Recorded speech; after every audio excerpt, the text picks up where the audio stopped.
আপনি মুমিন দাবি করলেই হবে না। অনেকেই মনে করে ছোটবেলায় আমার খাতনা করা আছে, আমি মুমিন না। মুমিনকে শুধু খাতনা করে দিলে যদি মানুষ মুসলমান হয়, তে ছাগল তো বড় মুসলমান।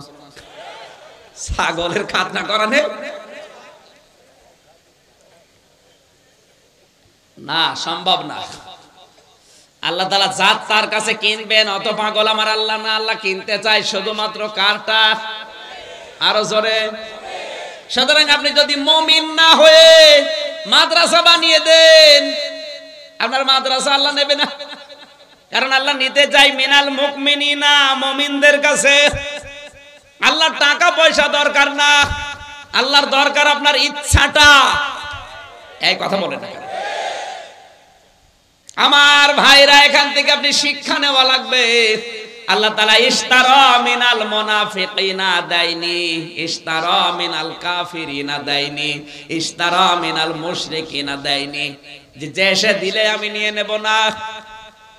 আল্লাহর যদি সম্পদের খুব বেশি দরকার হতো, তাহলে তো কারুনের সম্পদ আল্লাহ কিনে নিত। আপনি আর কয় টাকার মালিক হয়েছেন? কারুনের যে সম্পদ ছিল, কোরআনে কারিমে আল্লাহ একটু টাচ দিয়েছেন মাত্র। ইন্না কারুনা কানা মিন কওমি মূসা ফাবাগা আলাইহিম ওয়া আতাইনাহু মিনাল কুনুজি মা ইন্না মাফাতিহাহু লাতানু বিল উসবাতি উলিল কুওয়া। সূরা কসস 20 নম্বর পারা 13 নম্বর পৃষ্ঠা 12 নম্বর লাইন 10 নম্বর লাইনের 76 নম্বর আয়াতে আল্লাহ জানিয়েছেন, কারণ মুসা নবীর অবাধ্য ছিল, তাকে এত সম্পদের মালিক আমি আল্লাহ বানিয়েছিলাম। 70 জন যুবক মানুষ লাগতো তার শুধু চাবি বহন করতে। 70 জন যদি যুবক লাগে চাবি বহন করতে, তো তালা বহন করতে কতজন লাগবে? আর যদি তালা এত হয়, তো বাক্স কত ছিল? আল্লাহর সম্পদের দরকার হলে আপনার কথা আল্লাহ বলতো না কোরআনে, তাহলে কারণের নাম দিয়ে দিত। কথা বলেন না কেন? বাংলাদেশের দিকে যদি আল্লাহ আয়াতটা দিত, তাহলে কিছু মানুষের নাম আল্লাহ উল্লেখ করে দিত। মুসা বিন শমশেরের নাম বলতো, সালমান এফ রহমানের নাম বলতো, আকিজ কোম্পানির নাম বলতো। আপনার কয় টাকার মালিক, আপনাকে তারা 10 বার না 100 বার 1000 বার কিনতে পারে, বেচতে পারে। আমি আকিজ কোম্পানির আদ্দিন হাসপাতাল, যেটা আকিজের বড় ছেলে ডাক্তার মহিউদ্দিন, ঢাকা মগবাজারে আদ্দিনে আমি জমান নামাজ পড়াই মাসে 2 বার। আমি দেখেছি ওদেরকে আল্লাহ যে সম্পদ দিয়েছে। বাংলাদেশের ভেতরে এখন ওরা 3 নাম্বার ধনী। 10টা ধনী যদি থাকে পুরা দেশে, ওনারা আছে 3 নাম্বারে। আর আপনার তো নামই আছে, তাহলে আপনি তো ওর ভেতরেই নেই। তাহলে ইশতারা মিনাল মুমিনিনা, আল্লাহ কিনতে চান, কিন্তু সবারটা না। কার? আরো জোরে। পরা কোরআনে 25 জন নবীর নাম আমি পেয়েছি। এই 25 জন নবীকে আল্লাহ ছাত্রের মতো ডাক দিয়েছেন। এই শিক্ষক যখন ক্লাস নেয়, ক্লাসে দেখবেন ডাক দেয়, ইয়া ইব্রাহিম, ইয়া মুসা, এদিকে আসো। আর মুহাম্মাদুর রাসূলুল্লাহকে আল্লাহ পরা কোরআনে ওইভাবে ডাক দেয়নি, ইয়া মুহাম্মদ। হ্যাঁ, মুহাম্মদ শব্দ বলার সঙ্গে সঙ্গে তার রিসালাতের ঘোষণা দিয়ে তার সম্মান যা ছিল আরো বাড়িয়ে দিয়েছেন। 4 জায়গায় আল্লাহ এই শব্দটা দিয়েছেন, মুহাম্মাদুর রাসূলুল্লাহ ওয়া মা মুহাম্মাদুন ইল্লা রাসূল। জোরে বলেন আল্লাহু আকবার। আমার মুসলমান ভাইরা, যেই নবীকে আল্লাহ কোনদিন নাম ধরে পর্যন্ত ডাকলেন না, সেই নবীকে যদি বলে আপনাকে আমি ডান হাত দিয়ে চেপে ধরে কণ্ঠনালী কেটে ফেলে দিতাম, যদি কোরআনের ভেতরে আপনার নিজের কোনো কথা বানিয়ে বলতেন, তাহলে সে কিতাব কত অথেন্টিক এই আয়াত দ্বারা বোঝা যাচ্ছে। কথা বলেন ঠিক কিনা?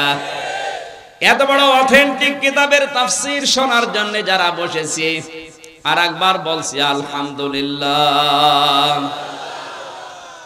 দরুদ আর সালাম পাঠ করছি আমাদের নবী, মানবতার মহান শিক্ষক মুহাম্মাদুর রাসূলুল্লাহ সাল্লাল্লাহু আলাইহি ওয়াসাল্লামের প্রতি। কোরআনে কারিমে আমার আল্লাহ নবী সম্পর্কে যত তথ্য দিয়েছেন সব চাইতে বড় আশ্চর্য লেগেছে আমার কাছে সূরা হুজুরাতের 1, 2, 3 নম্বর আয়াত। আল্লাহ তাআলা বলেন, ইয়া আইয়ুহাল্লাযীনা আমানু লা তারফাউ আসওয়াতাকুম ফাওকা সাওতিন নাবিয়্যি ওয়ালা তাজহারু লাহু বিল কওলি কাজহারি বা'দিকুম লিবা'দিন আন তাহবাতা আমালুকুম ওয়া আনতুম লা তাশউরুন। দিলের কান দিয়ে বোঝার নিয়তে শুনবেন, আমলের নিয়তে। দল মত আমাদের আলাদা থাকতেই পারে, কিন্তু কিয়ামতের দিন নবী যদি সুপারিশ না করে, আমির হামজা না, আব্দুল গাফফার না, আমার বাবাও জান্নাত পাবে না। এই কথা বলেন না কেন? এখানে আয়াতটা একটু ভালো করে খেয়াল করেন। সূরা হুজুরাত 2 নম্বর আয়াত। আল্লাহ তাআলা বলেন, ওহে যারা ঈমানের দাবি করো তাদেরকে বলছি, কখনো তোমাদের মুখের আওয়াজ যেন আমার রাসূলের মুখের আওয়াজের উপরে ওঠে না ওঠে।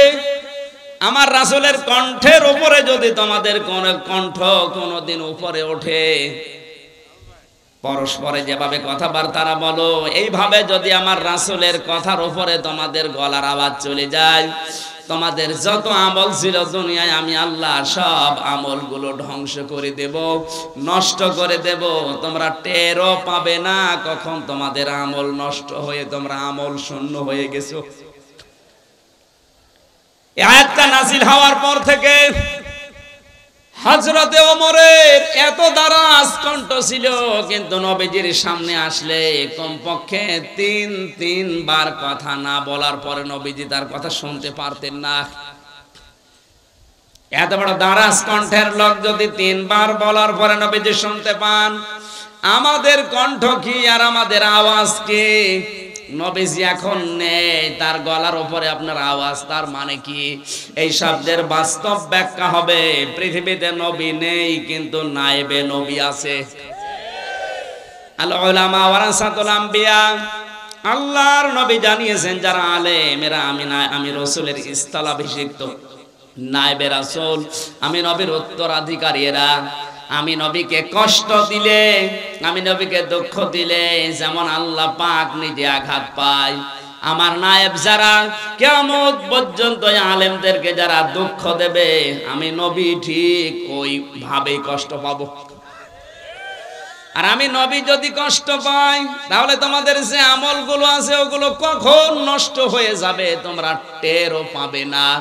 এই আয়াতটা এবার বাংলাদেশে মিলান, কত মানুষের আমল আখলাক আল্লাহ নষ্ট করে দিয়েছে, ও টের পাচ্ছে না, তার কোনো হিসাব নেই, এ জেলায় নেই। আপনার নিজের বাস্তব জীবনে আপনি মেলাবেন, আপনি আর যাই করেন না কেন অন্তত এইটা যেন হয়ে না যায়। কারণ নবীকে আল্লাহ এত সম্মান দিয়েছেন, এই পৃথিবীর ময়দানে আল্লাহ নিজের পরেই সম্মান দিয়েছেন বিশ্ব নবীকে। আজকে আসার সময় পড়ছিলাম বুখারী শরীফের হাদিস, আল্লাহর নবী মুহাম্মদুর রাসূলুল্লাহ সাল্লাল্লাহু আলাইহি ওয়াসাল্লাম বলেন, খ্রিস্টান এক যুবক অকথ্য ভাষায় আমাকে গালিগালাজ করেছিল। গালিগালাজ করার পরে লোকটা মারা যায়, জাতির লোকেরা তাকে কবরে দেয়। সকালবেলা সে দেখে কবরের মাটি তাকে গ্রহণ করে নাই, বের করে দিয়েছে। চিন্তা করছে কি অবস্থা। সকালবেলা আবার তারা একটু গর্ত বেশি করে আবার রেখেছে কবরে। পরের দিন সকালে যে দেখে কবর তাকে গ্রহণ করেনি, উদ্গ্রহণ করে বের করে দিয়েছে। ওরা ভাবে এভাবে হবে না, আর একটু গভীর গর্ত করা লাগবে। গভীর গর্ত করার পরে যখন রেখেছে, সকালবেলা যে দেখে আগের দিনের মতো কবর তাকে নেয়নি, মাটি বের করে দিয়েছে। খ্রিস্টানরা চিন্তা করে এভাবে হবে না, একে কুয়ার মতো গর্ত করে রাখো, এর উপরে পাথর চাপা দাও, সিমেন্ট দিয়ে রড দিয়ে ঢালাই করে একেবারে শক্ত মজবুত ভাবে লাগিয়ে দাও যেন বের হতে না পারে। কুয়ার মতো গর্ত করার পরে যখন ঢালাই করে দিয়েছে, উপরে বড় বড় পাথর দিয়ে সিমেন্ট দিয়ে, সকালবেলা যে দেখে পাথর রড সিমেন্ট ঢালাই সব দূরে গেছে, ওইভাবে মাটির উপরে পড়ে আছে। শুধু এতটুকুই না, হাজার হাজার খ্রিস্টানরা লক্ষ্য করে দেখছে একটা কুকুর এসে ওর মুখের উপরে লজ্জা স্থান দিয়ে প্রসাব করছে। আপনি শুধু নাউজুবিল্লাহ সুবহানাল্লাহ পর্যন্ত বলবেন আমি জানি, কিন্তু যদি আপনার বিবেক থাকে আপনাকে কিছু নেওয়া লাগবে এখান থেকে। এটা বুখারী শরীফের হাদিস। এই পৃথিবী প্রমাণ করেই ফেলেছে, বিশ্ব নবীর বিরুদ্ধে যারা অবস্থান নিয়েছে, কুকুর পর্যন্ত তাদেরকে মুখে প্রসাব করে ঘৃণা জানিয়েছে। 17 কোটি মুসলমান এই দেশে, 96% মুসলমান এই দেশে। কোরআনের এই অনুষ্ঠান থেকে দ্বার্থহীন কণ্ঠে আমরা জানাতে চাই, এই বাংলাদেশ বিশ্ব নবীর জন্য অক্ষ করা হয়েছে। কারণ নবীজি যদি পৃথিবীতে না আসতেন বঙ্গবন্ধু হতেন না, আর বঙ্গবন্ধু যদি বাংলাদেশে না আসতেন এদের স্বাধীন হতো না। সুতরাং স্বাধীনতার পেছনে মূল কারণ আমাদের নবী। এই কথা বলছেন না, উনি না আসলে পৃথিবীতে আল্লাহ তৈরি করতেন না এটা। আর উনি না আসলে যদি পৃথিবী না হতো, বাংলাদেশ নামে একটা দেশে বঙ্গবন্ধু আসতো না। আর উনি যদি এদেশে না জন্মাতেন আমরা স্বাধীনতাও পেতাম না। সুতরাং স্বাধীন দেশে, এই স্বাধীন মাটিতে আমাদের কলিজার টুকরা মুহাম্মদুর রাসূলুল্লাহকে নিয়ে কেউ যদি কটূক্তি করে, গালিগালাজ করে, এ জমিন তাকে গ্রহণ করবে না। এ জমিনের 1 ইঞ্চি মাটিও তার জন্য বৈধ না। শোনো, কোনো অবৈধ মানুষকে আমরা এই জমিনে থাকতে দেব না। আমার তো মনে হচ্ছে জাতির ভেতরে যারা মুহাম্মদুর রাসূলুল্লাহকে নিয়ে নিকৃষ্ট কাজে মেতে ওঠে, মাঝে মাঝে ওই কুকুর পর্যন্ত তাদেরকে মুখে প্রসাব করে সামনে ঘৃণা জানাবে। আশা করি আপনি পরিবর্তন হবেন। এত বড় আজান দিচ্ছে না, একজন জবাব দিয়ে দেন, এর ভেতরে একজন জবাব দিয়ে দেন। আমার বন্ধুরা, বিশ্বনবী মক্কা বিজয় করার দিন সবাইকে তিনি প্রায় মাফ করে দিয়েছিলেন। জানিয়েছিলেন সাহাবীরা যারা কাবা শরীফে আশ্রয় নেবে তাদেরকে কিছু বলবা না, যারা আবু সুফিয়ানের ঘরে থাকবে ওদেরকে কিছু বলবা না, যারা নিজেদের ঘরে অবস্থান নিয়ে দরজা আটক করে রাখবে তাদেরকে কিছু বলবা না। এক সাহাবী এসে বলে, হে নবী, আপনি যে 3 জায়গায় অবস্থান নেওয়ার কারণে নিষেধ করলেন কিছু বলতে, কিন্তু আপনাকে গালি দিয়েছিল অকথ্য ভাষায়। ওই লোকটা দেখলাম কাবার গিলাফ ধরে বসে আছে বাঁচার জন্য।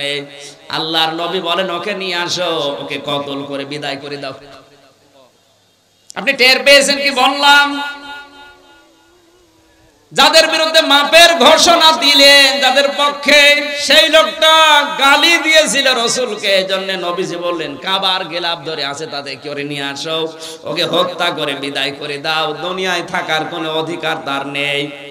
বারবার এগুলো দেওয়া যাবে না, যারা দেবেন পরে দেবেন। আমার বন্ধুরা, আপনার বিবেক যদি থাকে আপনি এখান থেকে আশা করছি কিছু নিয়ে যাবেন।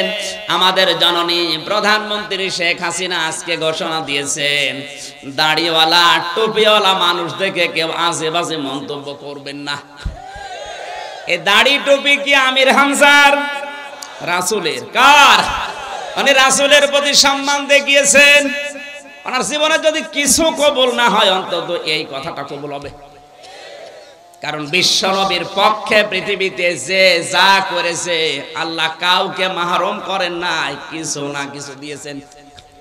নবীজির আপন চাচা আবু লাহাব, এই লোকটার মতো নবীকে কষ্ট দিয়েছে পৃথিবীতে আমি আর কাউকে পাইনি।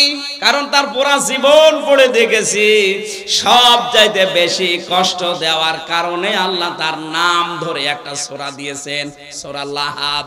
কোন সূরা? আল্লাহ তাআলা বলেন, তাব্বাত ইয়াদা আবি লাহাবি ওয়া তাব। শব্দের দিকে খেয়াল করেন, তাব্বাত ইয়াদা নে ছিল, 2 বছরের কারণে নুনটা পড়ে গেছে। আল্লাহ তাআলা বলেন তাব্বাত ইয়াদা, ধ্বংস হয়ে যাক আবু লাহাবের 2 হাত, এবং সে নিজে, এবং সে ধ্বংস হয়েছে। শব্দের দিকে খেয়াল করলে দেখতে পেলাম আবু লাহাব নবীকে পাথর নিক্ষেপ করেছিল 1 হাত দিয়ে। কয় হাত? এখানে আল্লাহ কয় হাতের কথা বললেন? আরো জোরে। আল্লাহ কি অবিচারক না? মানে এখানে এদন না দিয়ে এদা দিলেন কেন? আপনি যদি এই মোবাইলটা এখন এভাবে নিক্ষেপ করেন, দেখবেন এই হাত দিয়ে যদিও জোরে নিক্ষেপ করবেন, এই হাত নড়াচড়া করবে। আসতে বলেন। আবু লাহাব পাথর ঠিক নবীর দিকে এভাবে নিক্ষেপ করেছিল, কিন্তু ওর এই হাত, এই বামটা নড়াচড়া করে শক্তি জুগিয়েছিল। আজ বাংলাদেশ সহ বিশ্বে যারা বিশ্ব নবীর আদর্শের বিপক্ষে আছেন, নবীওয়ালা মানুষগুলোর বিপক্ষে আছেন, আল্লাহর নবীকে নিয়ে যারা কটূক্তি করেন, বাবারও ক্ষমতা আপনার ছিল না যদি পেছন দরজা দিয়ে আপনাকে কেউ নাড়াচাড়া না দেয়।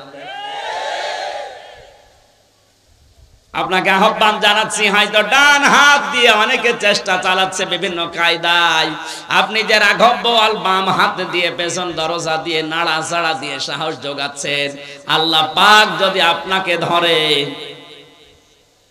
পেছন দরজায় যারা আছে তারাও ছাড় পাবেন না। আল্লাহ ইয়াদা শব্দ দিয়ে এটা জানিয়েছেন, আবু লাহাবের তো 1 হাত ধ্বংস করলে ওর শাস্তি হয়ে যেত। ওর ডান হাত ব্যবহার করে নবীকে কষ্ট দিয়েছে, বাম হাতটা আমি ধ্বংস করলাম এই কারণে, কারণ ওই হাত একটু নড়াচড়া করে সাহস জুগিয়েছিল, শক্তি জুগিয়েছিল। এতটুকুই না, ও যার উপরে ভর করে এই কাজ করতো, ওর প্রভাব প্রতিপত্তি ছিল, টাকা পয়সা ছিল, এই কারণে আল্লাহ পরবর্তী আয়াতে দিয়েছেন মা গনানুহু মালুহু ওয়া মা কাসাব। যার উপরে নির্ভর করে নবীর বিরুদ্ধে অবস্থান নিয়েছো, তোমার ওই টাকা পয়সা কোনো কাজে আসবে না যেগুলো তুমি অর্জন করেছিলে। আবু লাহাব ওই সময় ছিল ওই দেশের ধর্মমন্ত্রী। কি ছিল? আসতে বলেন। ওর ধর্মমন্ত্রীকে পর্যন্ত আল্লাহ ছাড়েননি। অমা কাসাবা, সে যা অর্জন করেছিল, টাকা পয়সা, ক্ষমতা, প্রভাব প্রতিপত্তি, কার পেছনে লাগার কারণে? নবীজির। জোরে বলুন। আল্লাহ তো শেষ করতে পারতেন এই 2টা আয়াত দিয়ে। আল্লাহ তাআলা বলেন সায়াসলানা রংদাতালাহাব।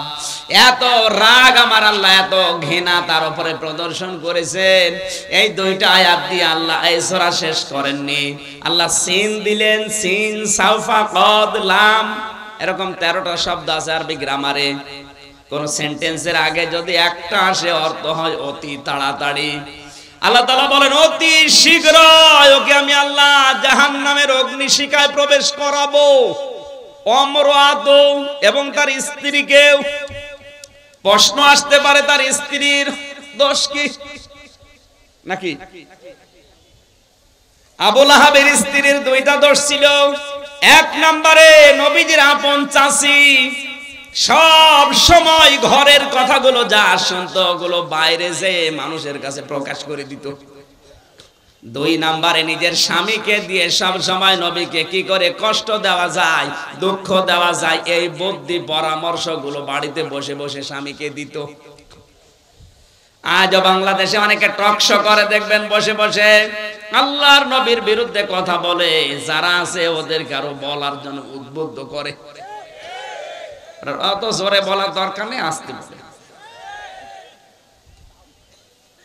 আমার তো মনে হচ্ছে আপনি আবু লাহাবের স্ত্রী উম্মে জামিল, এই মহিলার ছোট বোন।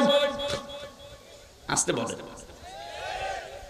আবু লাহাবের স্ত্রীর সবচাইতে মারাত্মক অপরাধ দুনিয়ায় ছিল এই মহিলা তালাতালি করা ভালোবাসতো। তালাতালি বোঝেন? বোঝেন না? একজনের কথা আরেকজনের কাছে লাগিয়ে সম্পর্ক নষ্ট করা, এটা তো এ নওগাঁয় নেই, আছে মানে এটা বেশি।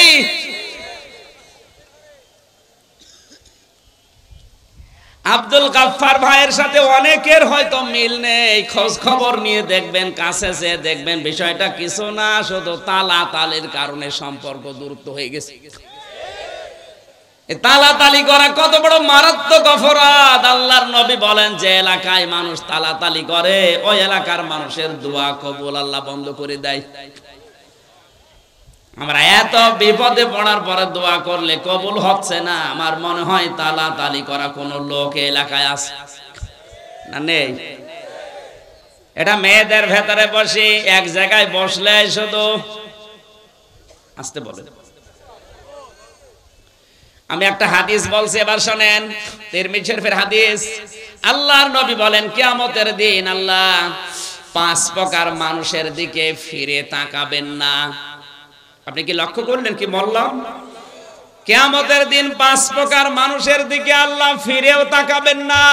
তার 1 নম্বরে যারা তালাতালি করে দুনিয়ায়। কারা আছেন এই চরিত্রের হাত তোলেন তো।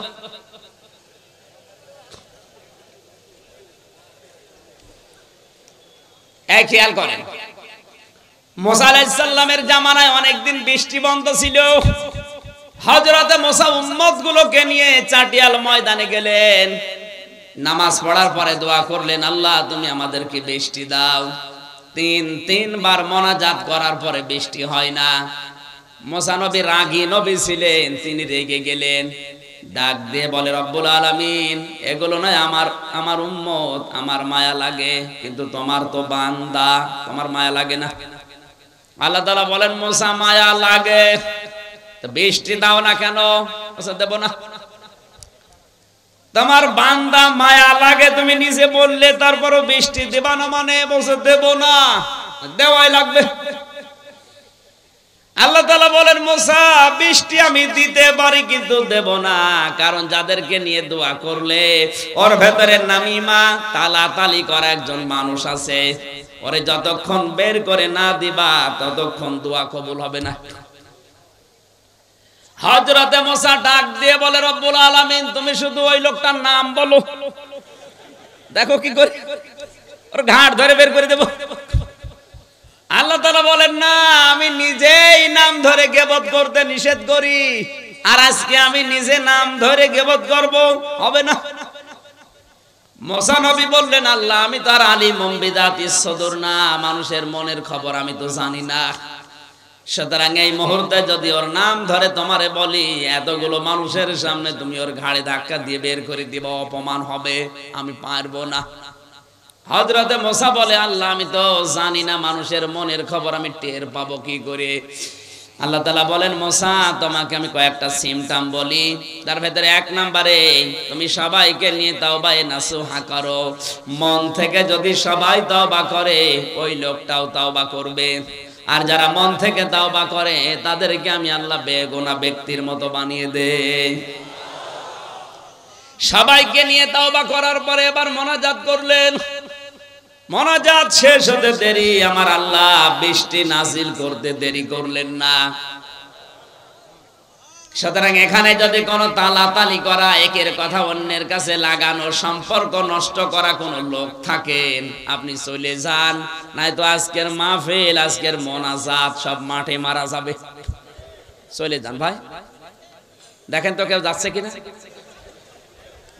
যেটা যাবে বুঝবেন ওইটা ওই 2 নাম্বার না, এটা বাদ দেওয়া লাগবে। আমি হাসির খোরাকি দেইনি, এটা বাদ দেওয়ার দরকার আছে না? আপনাকে কিয়ামতের দিন আল্লাহ ঘুরেও দেখবে না যে আপনি আল্লাহর বান্দা ছিলেন না বান্দি ছিলেন, তাকাবেই না। কয় প্রকার মানুষ? 1 নম্বরে যারা এই তালাতালি করে, কিছু দেওয়ার পরে খোঁটা দেয়। 2 নম্বরে যারা অহংকার করে টাকনুর নিচে কাপড় পরিধান করে।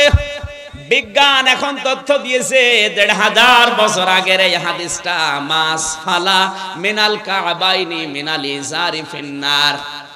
তোমার টাকনুর নিচে লুঙ্গি পায়জামা প্যান্ট দ্বারা যেগুলো ঢাকা থাকবে ওইটা জাহান্নামে না চলে জান্নাতে আসবে না। কেন বললেন?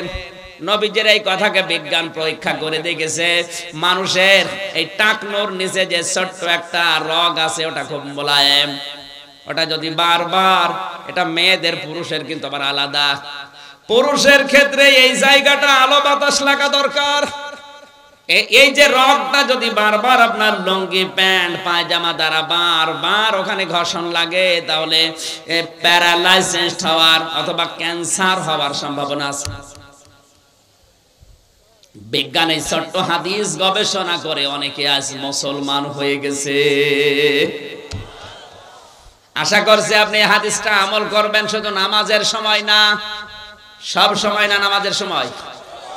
3 নম্বরে যারা বৃদ্ধ জিনাখোর, বুড়ো জিনাকারী, এটা এখন বাংলাদেশে দিন দিন বেড়ে যাচ্ছে।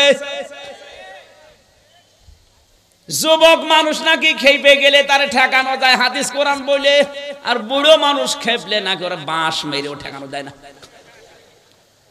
বাংলাদেশে আজ হাজারো জায়গা থেকে আমরা মেয়েদের কান্নার আওয়াজ পাচ্ছি, যাদের রুম থেকে কান্নার আওয়াজ আসে যুবক মানুষ না, দেখবেন বুড়ো মানুষ। আসতে বলেন। আজকে দিনাজপুরের ডিসির নাম বেরিয়েছে, জামালপুরের ডিসির কথা নয়, বাদ দিলাম। এগুলো কি যুবক না বুড়ো?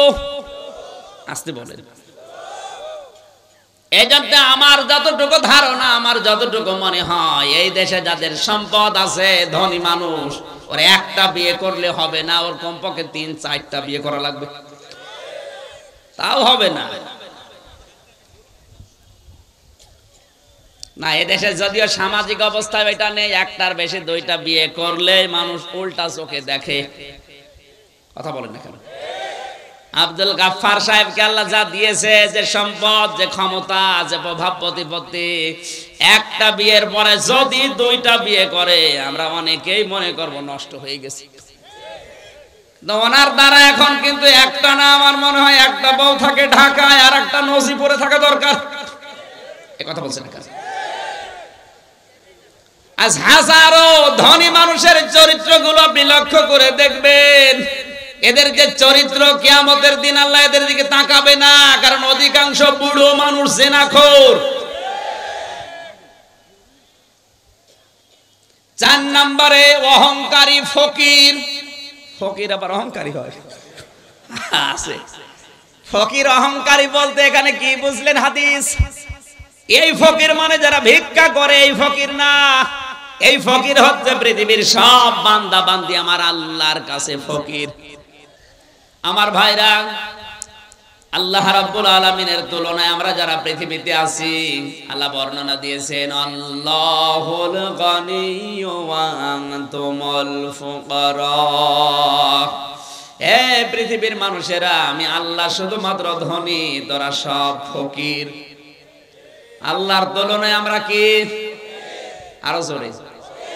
শুধু ফকির না, ফকিরের ঘরের ফকির। ফকির না আমরা? এই জন্য ফকির যারা আমরা, আমাদের অহংকার সাজে না।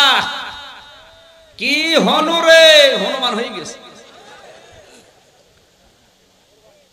অহংকার যাদের ভেতরে পয়দা হয়, এটা দূর করা লাগবে, নয়তো কিয়ামতে আপনি আল্লাহর নজর পাবেন না। শেষ নম্বরে আল্লাহর নবী বলেন, কিয়ামতের ময়দানে ওই মানুষগুলোর দিকে আমার আল্লাহ তাকাবে না যারা, এটার বলার দরকার নেই,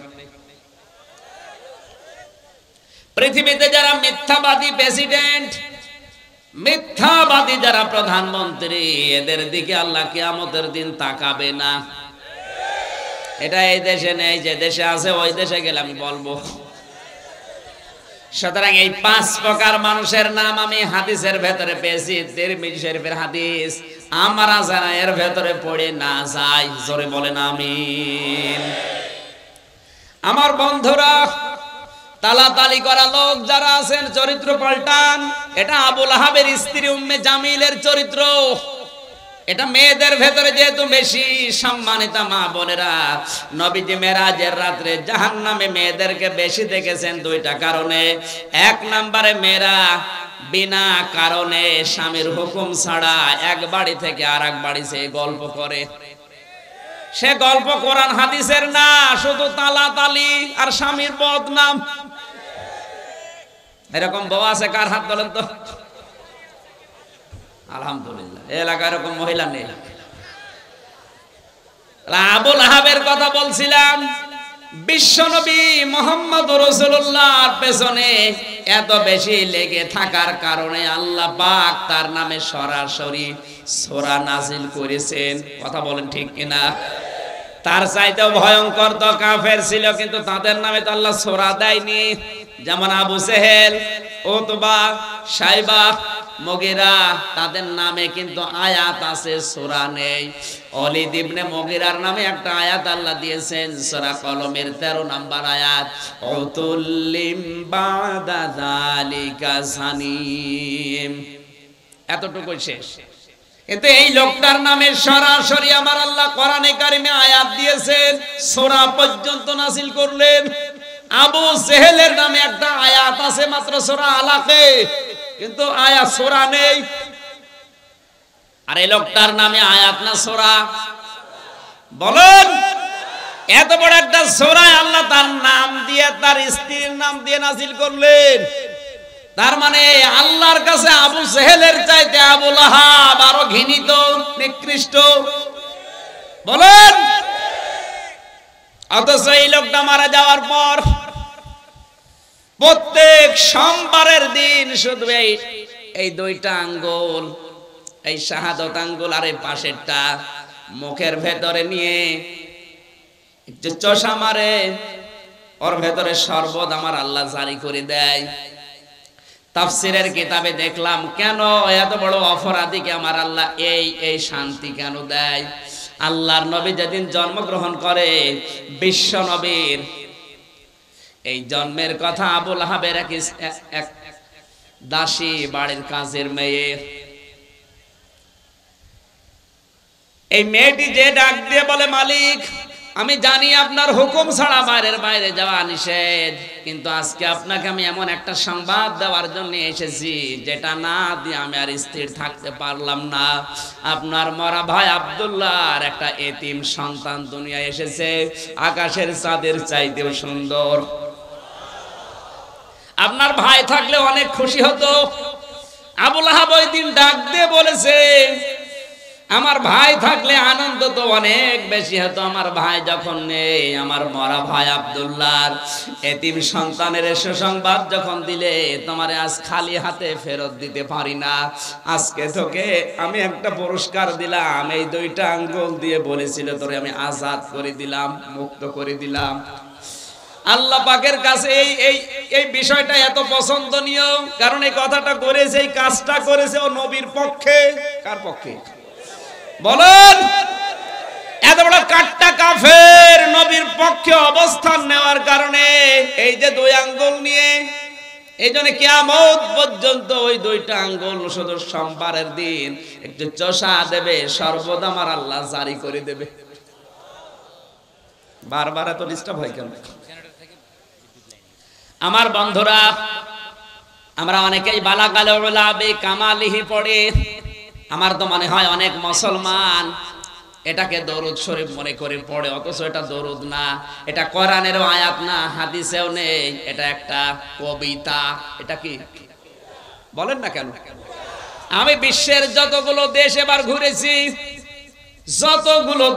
আমি যতগুলো দেশে ঘুরলাম, সব দেশে কম বেশি এই বাক্যটা চলে, বালাগাল উলাবি কামালিহি কাশাফাত দুজা বিজামালিহি হাসনাত জামিউ খিসালিহি সাল্লু আলাইহি ওয়া আলিহি। তাও মানুষ এমনি এমনি পড়ে না, মহব্বত দিয়ে, ভালোবাসা দিয়ে, দরদ দিয়ে পড়ে। কেন? এটা কিন্তু নবীজি নিজে লেখেন নাই, সাহাবী লেখেন নাই, লিখেছেন শেখ সাদি রহমতুল্লাহ আলাইহি। সারাটা জীবন বিভিন্ন কবিতা লিখেছেন। 120 বছর তিনি হায়াত পেয়েছিলেন। 30 বছর একাধারে তিনি ছোটবেলা থেকে জ্ঞান অর্জন করেছিলেন। বাকি 30 বছর তিনি ওই জ্ঞানকে বিতরণ করেছিলেন। বাকি 30 বছর তিনি বিভিন্ন দেশে সফর করেছিলেন। বাকি জীবনের শেষ 30 বছর তিনি হাজারো বই লিখেছিলেন। গরিষ্ঠা অবস্থা এর ভেতরে অন্যতম হচ্ছে এই চরণটা। কলম হাতে নিয়ে চিন্তা করলেন, পৃথিবীতে কত কিছু লিখলাম, কিন্তু নবীজির নামে আমি তো কিছু লিখতে পারলাম না। কলমটা হাতে নিয়ে তিনি এই 3টা চরণ লিখলেন, কিন্তু 4র্থ নম্বর লাইনটা তার আর মনে আসে না। তাহাজ্জুদের নামাজ আদায় করে যায় নামাজে ঘুমিয়ে গেলেন। গভীর রজনীতে বিশ্বনবী এসে ডাক দিয়েছে, সাদি কি লিখছিলে দেখাও। হযরতে শেখ সাদি বলে, হে রাসূল, জীবনে বহু কবিতা লিখেছি, কোনোদিন আমার কলম থেমে যায়নি। আজকে আপনার নামে লিখতে গিয়ে দেখি 3য় নাম্বার লাইনের পরে আমার আর মনে আসে না।